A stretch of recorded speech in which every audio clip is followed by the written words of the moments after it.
রাসূল করিম সাল্লাল্লাহু আলাইহি ওয়াসাল্লামের কথা বিশ্বাস করার নাম হলো ঈমান। রাসূল দাবি করলেন, গত রাতে আমি মক্কা থেকে মুলকে শাম পর্যন্ত, ফিলিস্তিন পর্যন্ত আমি সফর করে এসেছি। কাফেররা মাথায় হাত, বলে কেমনে সম্ভব, যেখানে আমাদের যেতে এবং আসতে লাগে 1 মাস করে 2 মাস সময়, রাতের ভিতরে আপনি ভ্রমণ করে এসেছেন, এটা তো বিশ্বাস হয় না আমাদের।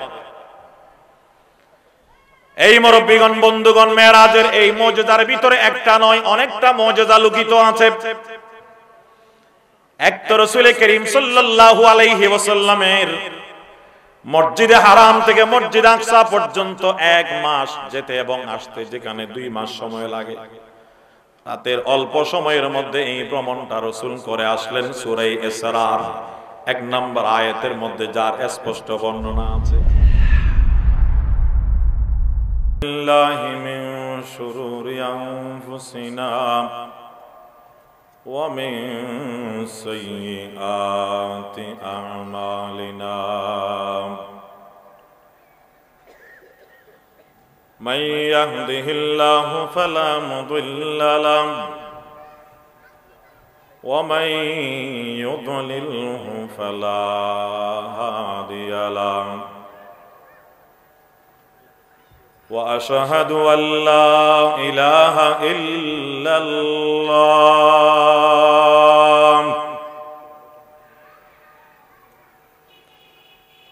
وأشهد أن لا إله إلا الله وحده لا شريك له في ذاته وصفاته ولا شريك له في عبادته فلا نعبد ولا نسجد إلا إياه ولا نستعين إلا منه ولا نتوكل إلا عليه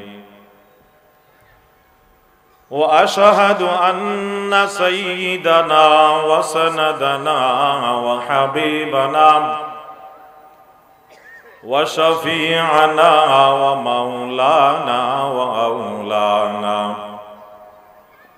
وأعلانا وأتقانا وأعلمنا وأفضلنا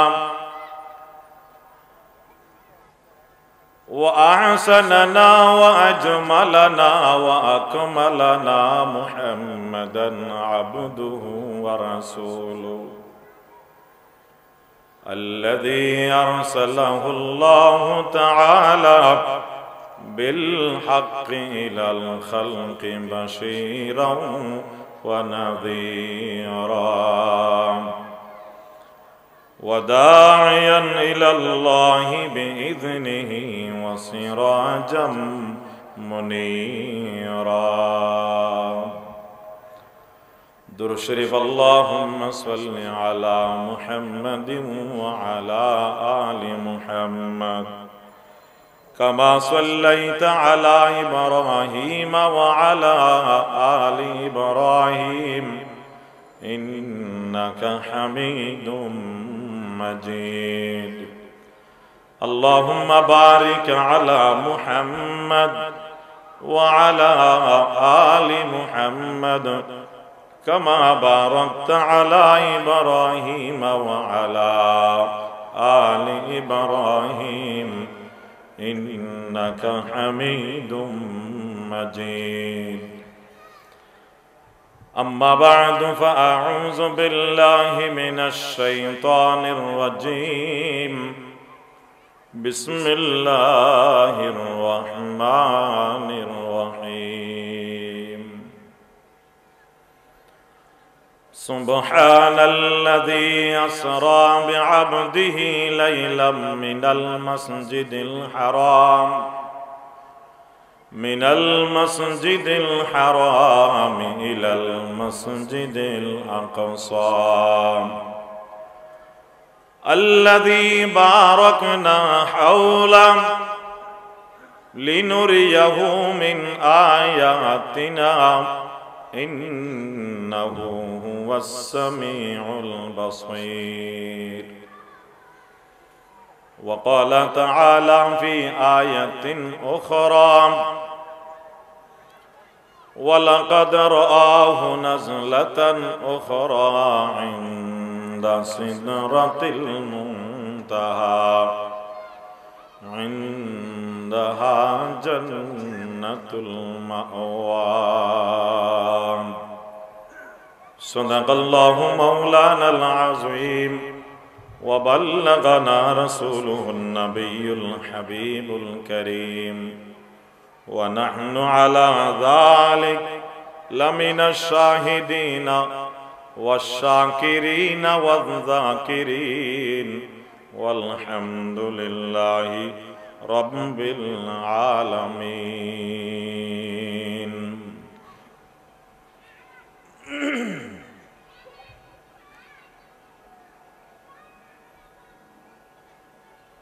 دعاه الرب نحو العرش ليلا وتحت مقام جبريل الأمين.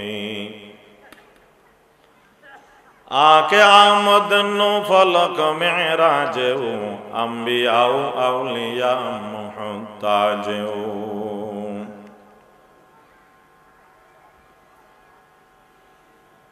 याद हक आमद गजाइरो हैरा मरहमामद ईदिल मजरो हैरा ला इलाहा इल्लल्लाह ला इलाहा इल्लल्लाह ला इलाहा इल्लल्लाह ला इलाहा इल्लल्लाह ला इलाहा इल्लल्लाह। इश्क़ बा मुर्दान बाशद पायदार इश्क़ राबा हय्यो बा क़य्यूम दार ला इलाहा इल्लल्लाह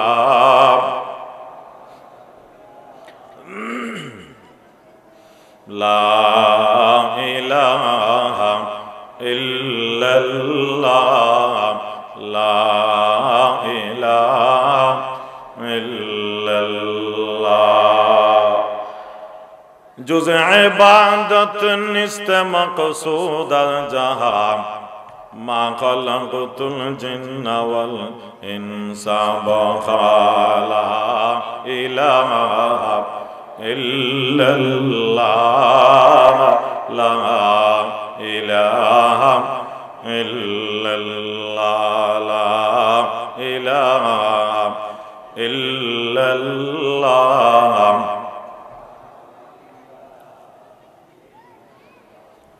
फर्दुन समदुन अन सिफतिल खल्क़ बरीउन रब्बुन अज़लियुन खलक़ल खल्क़ कमाला ला इलाहा इल्लल्लाह ला इलाहा इल्लल्लाह ला इलाहा इल्लल्लाह।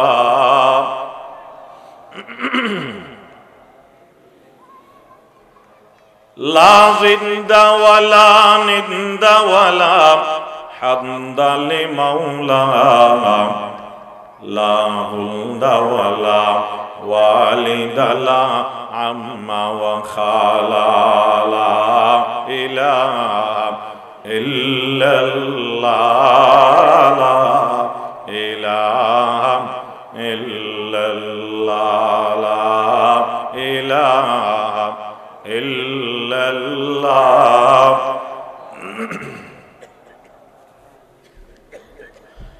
ला शिबह वला मिस्ला वला कुफुवा लिमौला ला मानिअ ला हाजत लिल्लाहि तआला ला इलाहा ইল্লাল্লাহ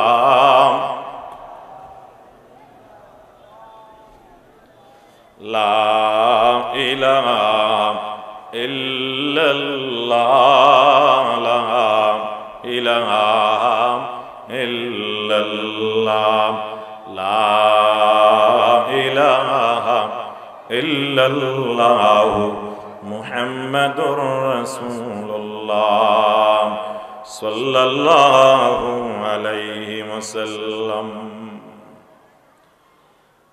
চট্টগ্রাম বাকলিয়া তুলাতলি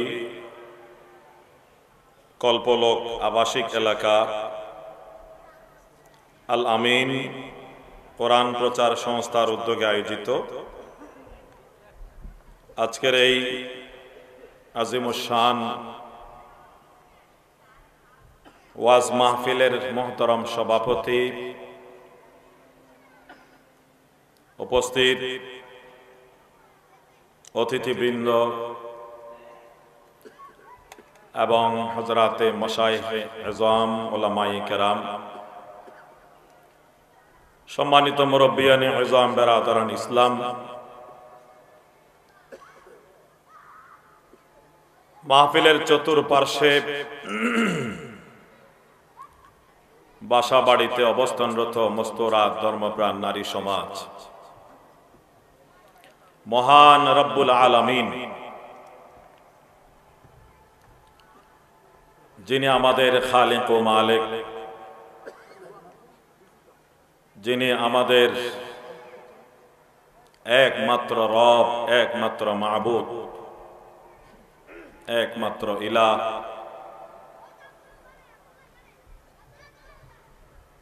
তিনি আজকে এই এলাকায় এখানকার যারা সচেতন ধর্মপ্রাণ মুসলমানগণ, এখানকার উলামায়ে কেরামের পরামর্শে এরকম একটি হেদায়তি মাহফিলের কোরআন ও সুন্নাহর আলোচনার জন্যে এরকম একটি ওয়াজ মাহফিলের আয়োজন করার আল্লাহ তাদেরকে তৌফিক দান করেছেন। মহান রব্বুল আলামিন এই মাহফিলকে আমরা সকলের জন্য, এই গোটা এলাকাবাসীর জন্য হেদায়েত এবং নাজাতের ওসিলা করুন।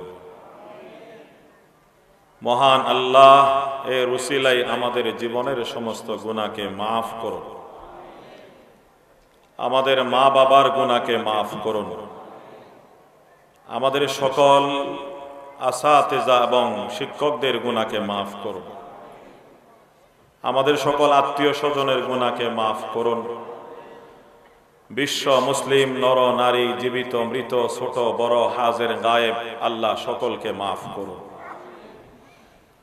আল্লাহ তাআলা আমাদেরকে হায়াতে তয়্যেবা গুনাহমুক্ত জীবন নসিব করুন।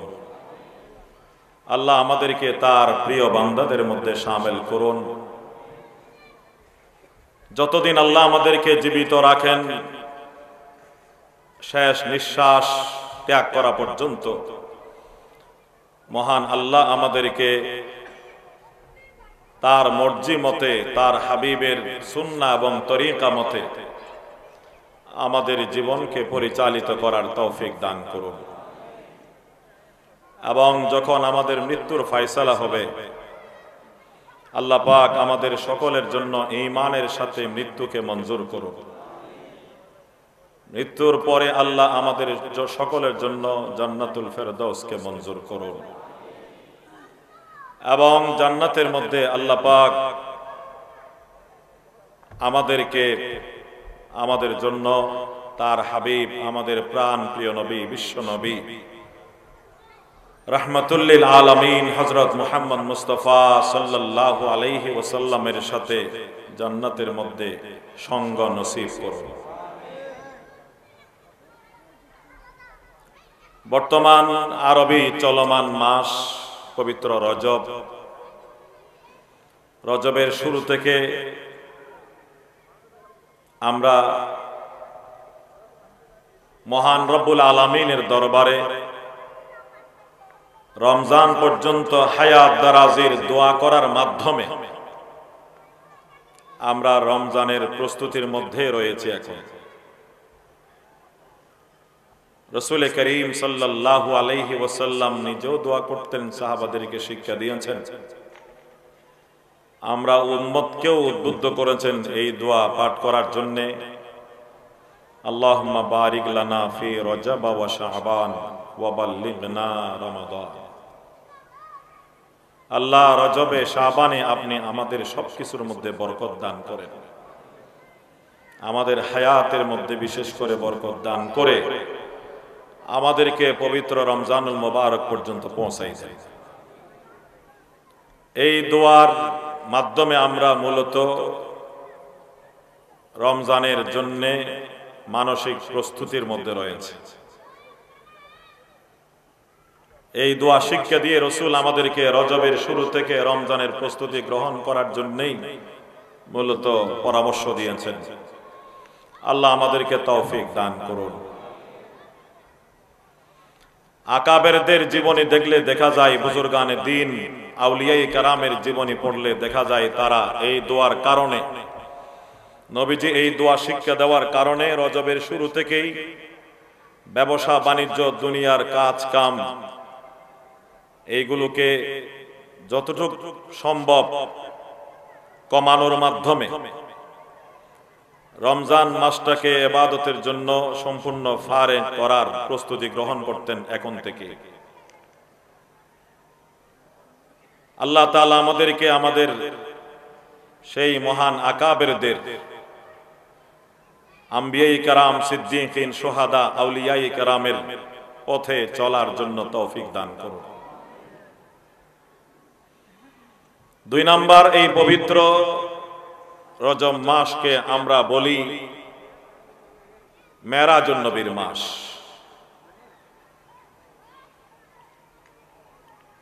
প্রসিদ্ধ মত অনুযায়ী, অধিকাংশ মুফাসসির এবং মুহাদ্দিসদের অভিমত অনুযায়ী এই রজব মাসের 27তম রাত, 26 তারিখ দিনগত রাত পবিত্র শবে মেরাজ।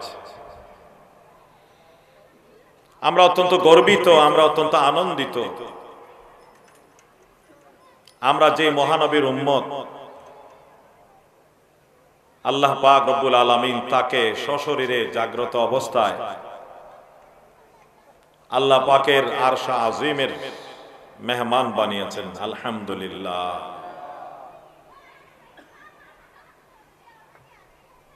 আল্লাহ পাক রব্বুল আলামিন আমাদেরকে সেই সাহিবুল মেরাজ, সাহিবুল মুজিজাতিল কাসীরা, হাবিবুল্লাহ, আল্লাহ পাকের বন্ধু, রাহমাতুল লিল আলামিনের নগণ্য উম্মত হওয়ার যে তৌফিক দান করেছেন, এই জন্য মহান রব্বুল আলামিনের দরবারে আমরা অন্তরের অন্তঃস্থল থেকে মহান রব্বুল আলামিনের শেখানো ভাষায় তার শুকর আদায় করি, বলি আলহামদুলিল্লাহ। এই পুরা এলাকাটি এক সময় পরিত্যক্ত অবস্থায় ছিল। এগুলো কর্ণফুলীর কি বলে যে চরের মতো ছিল না, এইগুলো এখন আলহামদুলিল্লাহ আবাদ হয়েছে। এই এলাকা যে আবাদ হলো, এখানে এই যে বাসাবাড়ি হলো, এখানে আজকে মাহফিল হচ্ছে, মহান রব্বুল আলামিনের তারিফ এবং প্রশংসা হচ্ছে এই মাহফিলে। মহানবীর তারিফ এবং প্রশংসা হচ্ছে, শানে রিসালাত এবং শানে নবুয়তের আলোচনা হচ্ছে। এইগুলো আল্লাহ পাক রব্বুল আলামিনের লৌহে মাহফুজের মধ্যে লিপিবদ্ধ ছিল। সেই লিখিত তাকদীর মোতাবেক এখানে এই সবকিছু হচ্ছে। এবং এই সব কিছু হচ্ছে আমাদের রাসূল সাল্লাল্লাহু আলাইহি ওয়াসাল্লামের দুনিয়ার মধ্যে আগমন করার কারণে। তাকে মহান রব্বুল আলামিন দুনিয়াতে প্রেরণ করার সিদ্ধান্ত গ্রহণ না করলে এই মহাবিশ্ব আসমান ও জমিন, এই বাংলাদেশ, চট্টগ্রাম, এই বাকলিয়া, কল্পলোক, এই আবাসিক এলাকা কিছুই তৈরি হতো না। যে নবীর কারণে, যে নবীর উসিলায় আমরা এই সব কিছু পেলাম, তার শান নিয়ে আলোচনা করা, তার তারিফ এবং গুণগান করা, এটা অন্যতম শ্রেষ্ঠ ইবাদত। রাসূল করিম সাল্লাল্লাহু আলাইহি ওয়াসাল্লামের জীবনের যে কোনো অংশ নিয়ে, জীবনের যে কোনো সাইড নিয়ে, বিভাগ নিয়ে আলোচনা করা, রাসূলের মিলাদ নিয়ে আলোচনা করা, সিরত নিয়ে আলোচনা করা, তার জন্মভূমি, তার মাতৃভূমি নিয়ে আলোচনা করা, তার মাকানে হিজরত মদিনা নিয়ে আলোচনা করা, তার তারিফ এবং প্রশংসা করা, তার উপর নাযিল হওয়া কোরআনের আলোচনা করা, তার মুজিজায়ে মেরাজ নিয়ে আলোচনা করা, তার মুজিজায়ে শক্কে কমর নিয়ে আলোচনা করা, এই সবগুলো হচ্ছে অন্যতম শ্রেষ্ঠ ইবাদত এবং অন্যতম আফজল ইবাদত। আমি আপনাদের সামনে সূরা ইসরা, সূরা বনি ইসরাঈলের প্রথম আয়াতে কারিমা এবং সূরা নজমের 13, 14, 15 তিনটি আয়াতে কারিমা তেলাওয়াত করেছি। প্রথম আয়াতে কারিমা সূরা ইসরার আয়াতে কারিমার মধ্যে আল্লাহ পাক রব্বুল আলামিন আমাদের নবীজির আজিমুশ শান মুজিজায়ে মেরাজের প্রথম অংশ, যেটাকে মেরাজও যেমন বলা হয়, কেউ কেউ ইসরাও বলেছেন, তার এখানে বর্ণনা দেওয়া হয়েছে। মুজিজায়ে মেরাজের প্রথম অংশ মসজিদে হারাম থেকে মসজিদে আকসা পর্যন্ত সফরের বর্ণনা, এবং সেখান থেকে আসমানি জগতের যে সফর, বিশেষ করে সিদরাতুল মুনতাহা পর্যন্ত রাসূলের আগমন হওয়ার কথা, সিদরাতুল মুনতাহা পর্যন্ত রাসূল ভ্রমণ করার কথা, এবং সেখানে জান্নাত পরিদর্শন করার কথা সূরা নজমের এই আয়াতগুলোর মধ্যে বর্ণিত হয়েছে। এবং সেখানেই সিদরাতুল মুনতাহার নিকটেই, জান্নাতুল মাওয়ার নিকটেই জিবরাইল আলাইহিস সালামকে আমাদের রাসূল যে তার আসল রূপ সহ 600 পাকা বিশিষ্ট আল্লাহ পাক তাকে যে সৃষ্টি করেছেন, ওই আসল রূপে জিবরাইল আলাইহিস সালামকে দেখার কথা বর্ণিত হয়েছে।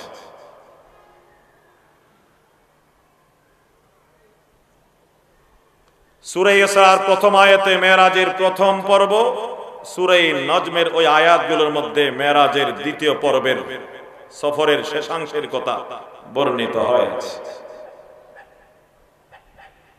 আল্লাহ পাক রব্বুল আলামিন আমাদের প্রিয় নবীকে, আমাদের প্রিয় রাসূলকে এমন এক আজিমুশ শান মুজিজা দান করলেন, যে মুজিজা অন্য কোন নবীকে দান করা হয় নাই। অন্য কোন রাসূল যে মুজিজা প্রাপ্ত হন নাই, এক বিশাল শানদার মুজিজা। সশরীরে জাগ্রত অবস্থায় একজন স্থূল দেহ সম্পন্ন মানুষ, ওজনী মানুষ, ঊর্ধ্ব আকাশের দিকে ভ্রমণ করা, সফর করা, যখন ছিল না কোনো প্রযুক্তি, যখন ছিল না কোনো অক্সিজেন সাথে নিয়ে যাওয়ার ব্যবস্থাপনা,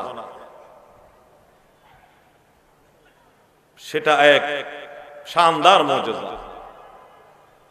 বিজ্ঞান হতবাক, বৈজ্ঞানিকরা হতবাক। এখানে আকাশে এমন অনেক বিশাল এলাকা রয়েছে যেখানে কোনো অক্সিজেন নেই, যেখানে কোনো প্রাণী গেলে নিশ্চয়ই তার মৃত্যু হবে। শুনেছি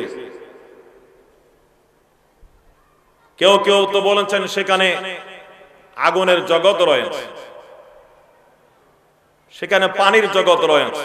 ওয়াকান আরশুহু আলাল মা, আল্লাহ পাক রব্বুল আলামিনের আরশের নিচে রয়েছে এক বিশাল মহাসাগর। সহিহ হাদিসের মধ্যে তো 4টি নদীর কথা বর্ণিত আছে ওখানে। এই যে নীল এবং ফুরাত নদীর সূত্র, সেখান থেকে এই দুনিয়ার 2 নদী, 2 নাহার, আর 2টি হলো জান্নাতের নাহার, যার উপরে আল্লাহ পাক রব্বুল আলামিনের আরশ বিদ্যমান। এই সাগরের পথ পানির জগৎ অতিক্রম করে অক্সিজেন বিহীন আগুনের জগৎ অতিক্রম করে এবং অক্সিজেন বিহীন এই বিশাল জগৎকে অতিক্রম করে রাসূল করিম সাল্লাল্লাহু আলাইহি ওয়াসাল্লাম কিভাবে গেলেন, পুরাটাই আশ্চর্য। নাস্তিকদের অনেক প্রশ্ন এই মেরাজের উপরে। সেই যুগে অমুসলিমদের প্রশ্ন ছিল মেরাজের উপরে। খোদ সেই কুরাইশের রাসূলের বংশের মানুষের, তখন যারা অমুসলিম মুশরিক কাফের ছিল, তাদের প্রশ্ন ছিল, অভিযোগ ছিল এই মেরাজের উপর কিভাবে সম্ভব। বর্ণনার মধ্যে এমনও আছে, এর কিছুদিন আগে কিছু কিছু নতুন মুসলিম হয়েছিল মানুষ, রাসূল যখন মেরাজ হওয়ার দাবি করলেন, তারা আবার মুরতাদ হয়ে গেছে। এটা কেমনে সম্ভব? অমুসলিমরা মাথায় হাত রেখে বলে যে মুহাম্মদ আর কত আজগবি কথা দাবি করবে। এটা কেমনে সম্ভব? মসজিদে আকসা থেকে 7 আসমান পর্যন্ত ভ্রমণকে বাদ রাখেন আপাতত। মক্কার মসজিদে হারাম থেকে ফিলিস্তিনের মসজিদে আকসা পর্যন্ত সেই যুগে যে বাহনগুলো ছিল, ওট, ঘোড়া, গাধা, এইরকম বাহনগুলো নিয়ে যেতে লাগে 1 মাস, ফিরে আসতে লাগে 1 মাস। 2 মাস যেখানে সময় লাগে যেতে এবং আসতে, যাতায়াত করতে, রাতের অল্প সময়ের মধ্যে মুহাম্মদুর রাসূল দাবি করলেন তিনি ভ্রমণ করে এসেছেন। তারা বলে যে কেমনে সম্ভব? আমরা বলি এটা অসম্ভব, এই কারণেই তো তার নাম মুজিজা। মুজিজা কাকে বলে? সবার জন্য সম্ভব, সবাই করতে পারে এমন কাজ কেউ করলে এটাকে মুজিজা বলা হয়? এটা তো মুজিজা হয় না। যে কাজ সারা দুনিয়ার মানুষ ঐক্যবদ্ধ হয়ে করতে পারে না,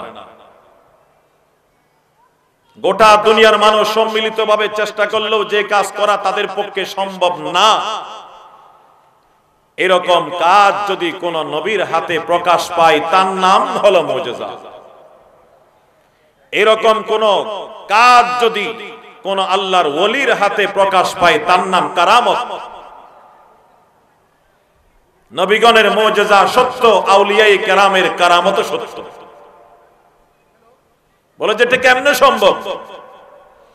এটা সম্ভব নয় বিদায় তো তার নাম হলো মুজিজা এবং কারামত। কারো জন্য সম্ভব নয়, কেউ পারে না এরকম কাজ। পারেন একজন, তিনি হলেন লা ইলাহা ইল্লাল্লাহ। নবীগণের মুজিজা, আউলিয়ায়ে কেরামের কারামত, এইগুলো মূলত প্রকাশ ঘটান কে? আল্লাহ। নবীগণের মুজিজা নবীগণের ইচ্ছায় প্রকাশ হয় না, আউলিয়ায়ে কেরামের কারামত তাদের ইচ্ছায় প্রকাশ হয় না। কে প্রকাশ করেন? আল্লাহ। আল্লাহর জন্য অসম্ভব কিছু আছে? আল্লাহকে মানলে মেরাজের মুজিজা বিশ্বাস করা সহজ, আর যারা আল্লাহকে মানে না তাদের জন্য এটা অসম্ভব, তাদের মাথায় ধরবে না।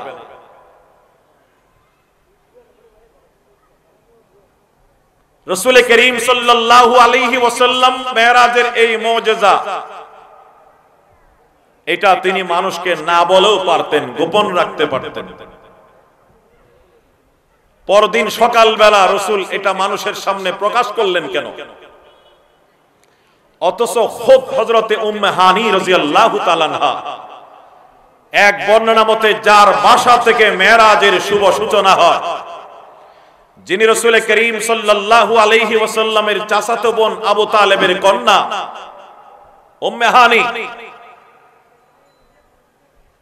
হারাম শরীফের মধ্যে মাতাফ তাওয়াফের মাঠের একটু উপরেই উম্মে হানি নামে প্রসিদ্ধ জায়গা। এখানে রহস্য কি, এখানে বিজ্ঞান কি বলার মধ্যে বিজ্ঞান হলো ঈমানদার এবং বেঈমানের মধ্যে পার্থক্য হওয়া।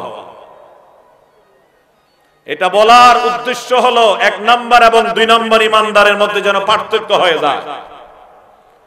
এটা প্রকাশ করার মধ্যে উদ্দেশ্য হলো মুনাফিক এবং ঈমানদারের মধ্যে যেন পার্থক্য হয়ে যায়। ঈমান কাকে বলে? ঈমান তো হলো রাসূলকে বিশ্বাস করার নাম। ঈমান কার নাম? রাসূলকে বিশ্বাস করার নাম। রাসূলের কথাকে বিশ্বাস করার নাম ঈমান। আল ঈমান ও তাসদীকুন নবী সাল্লাল্লাহু আলাইহি ওয়াসাল্লাম বিজামিই মা জাআ বিহি মিন ইনদিল্লাহ। রাসূল করিম সাল্লাল্লাহু আলাইহি ওয়াসাল্লাম আল্লাহর পক্ষ থেকে যা বিধান নিয়ে এসেছেন, তিনি যা বলেন সব বিষয়ে তাকে মহা সত্যবাদী বিশ্বাস করার নাম হলো ঈমান। আল্লাহ আছে, আমরা তো কেউ দেখি নাই। কেউ দেখছে? কিন্তু রাসূল বলতেছেন আল্লাহ একজন আছে। দেখি নাই আল্লাহকে, তবে আল্লাহ একজন আছে, তার হাজারো দলিল আছে। আছে নাকি নাই? এই আসমান ও জমিন, চন্দ্র সূর্য, এই পাহাড় পর্বত, নদী সাগর, গাছপালা, তরু লতা, মানব দানব, সৃষ্টির সমস্ত কিছু মহান রব্বুল আলামিনের ওজুদ এবং একত্ববাদের দলিল। ওয়া ফি কুল্লি শাইইন লাহু আয়াতুন ওয়া ফি কুল্লি শাইইন লাহু আয়াতুন তাদুল্লু আলা আন্নাহু ওয়াহিদু তাদুল্লু আলা আন্নাহু ওয়াহিদু। এই মাইক তৈরি করার জন্য একজন কারিগর আছে নাকি নাই? এই প্যান্ডেল তৈরি করার জন্য একজন কারিগর আছে নাকি নাই? এই মঞ্চ তৈরি করার জন্য একজন মিস্ত্রি আছে নাকি নাই? এই যে আমাদের চোখের সামনে দালান কোঠা, এই রাস্তাঘাট, এইগুলো তৈরি করার জন্য মিস্ত্রি এবং ইঞ্জিনিয়ার কারিগর আছে নাকি নাই? সব কিছু যে কোনো এই সৃষ্ট জিনিসের জন্য যখন একজন কারিগর এবং একজন ইঞ্জিনিয়ারের প্রয়োজন, এই যে বিশাল আসমান, এই বিশাল জমিন, এই চন্দ্র সূর্য, এই যে নদী নালা গাছপালা, এইগুলোর নিশ্চয় একজন কারিগর, একজন ইঞ্জিনিয়ার আছে নাকি নাই? এইগুলোর যিনি কারিগর, এইগুলোর যিনি সৃষ্টিকর্তা, এইগুলোর যিনি পরিচালক, এইগুলোর যিনি স্রষ্টা, তার নাম হলো আল্লাহ। যত আকলওয়ালা মানুষ আছে, জ্ঞানওয়ালা মানুষ আছে, তারা আল্লাহকে বিশ্বাস করবেই। বেআক্কল যারা আছে তারা আল্লাহকে মানবে না। নাস্তিকরা দাবি করে তারা বড় বড় বৈজ্ঞানিক, তাদের চেয়ে বেআক্কল এই সৃষ্টি জগতে কোনো প্রাণী নাই। যারা আল্লাহর এত সৃষ্টিকে দেখার পরে এইগুলোর মধ্যে আল্লাহর অস্তিত্বকে খুঁজে পায় না, তাদের চেয়ে বেআক্কল এবং বোকা আর আহমক আর কোন মখলুক হতে পারে না, আর কোন সৃষ্টি হতে পারে না। মহান রব্বুল আলামিন আছেন তার হাজারো দলিল। যারা আল্লাহকে বিশ্বাস করবেন, যারা আল্লাহকে মানবেন, তারা রাসূলের মেরাজকেও মানবেন। রাসূল করিম সাল্লাল্লাহু আলাইহি ওয়াসাল্লামের কথা বিশ্বাস করার নাম হলো ঈমান। রাসূল দাবি করলেন, গত রাতে আমি মক্কা থেকে মুলকে শাম পর্যন্ত, ফিলিস্তিন পর্যন্ত আমি সফর করে এসেছি। কাফেররা মাথায় হাত, বলে কেমনে সম্ভব? যেখানে আমাদের যেতে এবং আসতে লাগে 1 মাস করে, 2 মাস সময়, রাতের ভিতরে আপনি ভ্রমণ করে এসেছেন, এটা তো বিশ্বাস হয় না আমাদের। এই মুরব্বিগণ, বন্ধুগণ, মেরাজের এই মুজিজার ভিতরে একটা নয়, অনেকটা মুজিজা লুকিত আছে। এক তো রাসূল করিম সাল্লাল্লাহু আলাইহি ওয়াসাল্লামের মসজিদে হারাম থেকে মসজিদ আকসা পর্যন্ত 1 মাস যেতে এবং আসতে, যেখানে 2 মাস সময় লাগে, রাতের অল্প সময়ের মধ্যে এই ভ্রমণটা রাসূল করে আসলেন। সূরা ইসরার 1 নম্বর আয়াতের মধ্যে যার স্পষ্ট বর্ণনা আছে, যেটাকে অস্বীকার করলে নিশ্চয়ই মানুষ কাফের হয়ে যাবে। 2 নম্বর মসজিদে হারাম থেকে মসজিদ আকসা থেকে সিদরাতুল মুনতাহা পর্যন্ত, আল্লাহ পাকের আরশ আজিম পর্যন্ত আসমানি জগতের সফর, যার বর্ণনা সূরা নাজমের আয়াতের মধ্যে আছে, ওয়ালাকাদ রাআউ নাজলাতান উখরা ইনদা সিদরাতিল মুনতাহা ইনদাহা জান্নাতুল মাওয়া। এটা রাসূল করিম সাল্লাল্লাহু আলাইহি ওয়াসাল্লামের আরেক মুজিজা।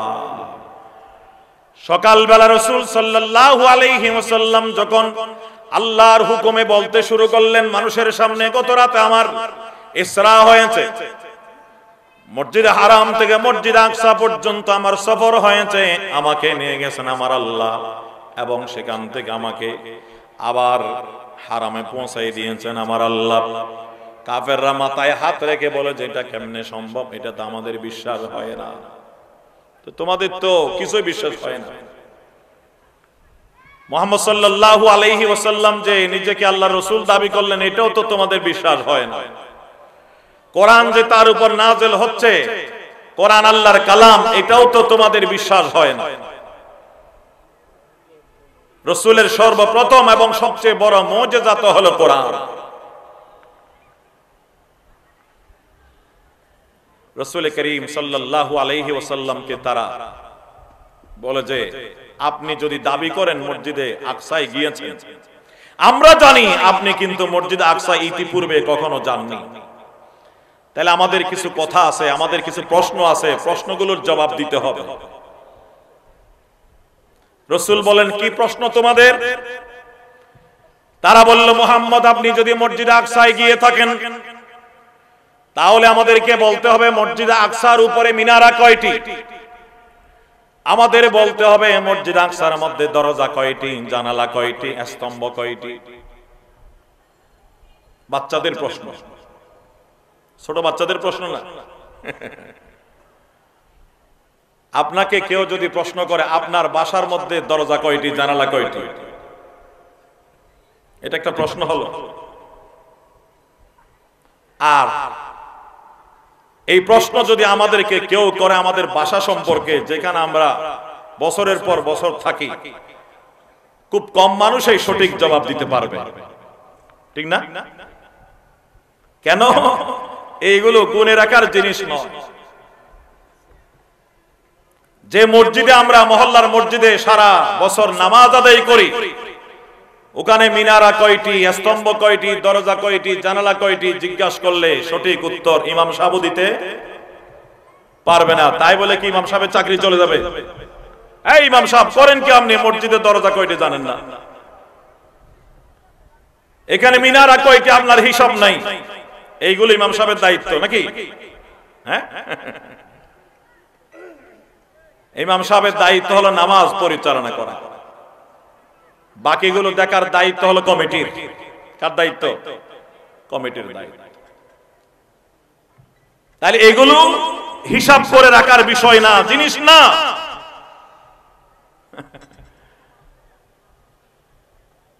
কিন্তু অবুঝ লোকেরা প্রশ্ন যখন করেছে জবাব দিতে হবে কিনা, জবাব দিতে না পারলে তো তারা আরো হাসি ঠাট্টা বিদ্রুপ করবে।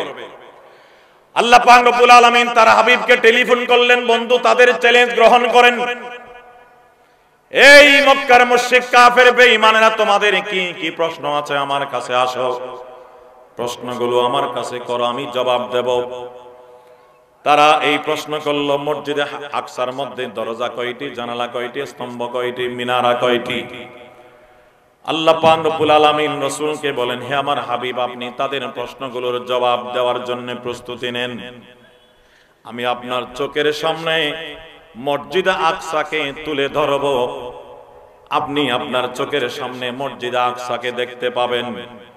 মসজিদে আকসা আপনার চোখের সামনে ঘুরবে, আপনি গুনে গুনে এখানে মিনারা কয়টি, স্তম্ভ কয়টি, দরজা কয়টি, জানালা কয়টি, তাদেরকে আপনি সঠিক জবাবটা জানাই দেন। সুবহানাল্লাহ। এটা আরেক মুজিজা। ছোট বাচ্চাদের কতগুলো বই আছে, একের ভিতর 5, একের ভিতর 3 আছে নাকি নাই? এই এক মুজিজার ভিতর আর কয়েকটা মুজিজা। তারা সবাই একজন আরেকজনের দিকে তাকায়, কিরে মুহাম্মদ তো যা বলতে সবগুলো সত্য, সব জবাব সঠিক, কেমনে জবাব দিচ্ছেন তিনি? না গিয়ে থাকলে তাহলে এটাও প্রমাণ যে রাসূল ওখানে গেছে। রাসূল করিম সাল্লাল্লাহু আলাইহি ওয়াসাল্লাম তাদেরকে বলেন, আচ্ছা আমার কথা যদি বিশ্বাস না হয়, সংক্ষেপ করছি আমি, এই যে তোমাদের মক্কার একটা ব্যবসায়ী দলকে আমি দেখেছি সিরিয়া থেকে আসার পথে, মাঝ পথে তাদের সাথে আমার দেখা হয়, তাদের সাথে আমার কথা হয়, তাদের একটি ওট হারিয়ে যায়, পরে পাওয়া যায় আবার, এবং তারা মক্কার দিকে রওনা দিয়েছে। মক্কার মধ্যে তারা আগামী বুধবার সূর্য অস্ত যাওয়ার আগে আগে প্রবেশ করবে, এবং সবার সামনে যে ওট থাকবে ওই ওটের রং হবে মাটির রং। আমি তো এখানে আছি, তোমরা মক্কার সীমানায় যাও, তারা আসলে তাদের কাছে এই প্রশ্নগুলো করো, তাদের ওট হারিয়ে যাওয়ার ঘটনা সত্য কিনা, এবং তারা বুধবার সূর্য অস্ত যাওয়ার আগে আগে মক্কার সীমানায় প্রবেশ করছে কিনা, এবং মাটি রঙের ওট সবার সামনে আছে কিনা, এইগুলো তোমরা পর্যবেক্ষণ করে দেখো। আমি এখান থেকে যাব না, তোমরা মক্কার সীমানায় যাও। তারা মক্কার সীমানায় গিয়ে আল্লাহর নবীর এই কথাগুলো সত্য কিনা যাচাই করার জন্য অপেক্ষা করছে। বুধবার সন্ধ্যা হয়ে গেছে, সূর্য অস্ত যাওয়ার টাইম কাছাকাছি, কিন্তু ওই কাফেলার এখনো পর্যন্ত কোনো নাম নিশানা নাই। রাসূল করিম সাল্লাল্লাহু আলাইহি ওয়াসাল্লামকে সাহাবারা খবর দিলেন, ইয়া রাসূলুল্লাহ, আপনি বলেছেন তারা সূর্যাস্ত যাওয়ার আগে আগে মক্কা আসবে, তাদের তো নাম নিশানা নাই। রাসূল হাত তোলেন আল্লাহর দরবারে, আয় আল্লাহ, আমি তাদেরকে কথা দিয়েছি, আমার কথা যদি অসত্য হয় তারা আমাকে নিয়ে বিদ্রুপ করবে। আল্লাহ আপনি এটাকে বাস্তবায়িত করে দেখান। আল্লাহ সাথে সাথে সূর্যকে নির্দেশ দিলেন, হে সূর্য, আজকে ওই কাফেলা যতক্ষণ পর্যন্ত মক্কার সীমানায় প্রবেশ না করবে অস্ত যেতে পারবে না, তুমি দাঁড়াই থাকো, বিলম্বে অস্ত যাও। এটা আমার রাসূলের আরেকটা মুজিজা। সুবহানাল্লাহ। একটা নয়, কয়েকটা মুজিজা। এমনি সচরাচর মেরাজে যে কথাগুলো সফরের বয়ান করা হয় সেগুলো না বলে আমি অন্যগুলো বলতেছি। রাসূল করিম সাল্লাল্লাহু আলাইহি ওয়াসাল্লামের এই কথাও সত্য হলো। পরে যখন তারা আসছে, জিজ্ঞেস করলো তাদেরকে, মুহাম্মদের সাথে কি পথে দেখা হয়? বলে যে হ্যাঁ, এটাও সত্য। তোমাদের ওট কি হারিয়ে গিয়েছিল? বলে যে হ্যাঁ, এটাও সত্য।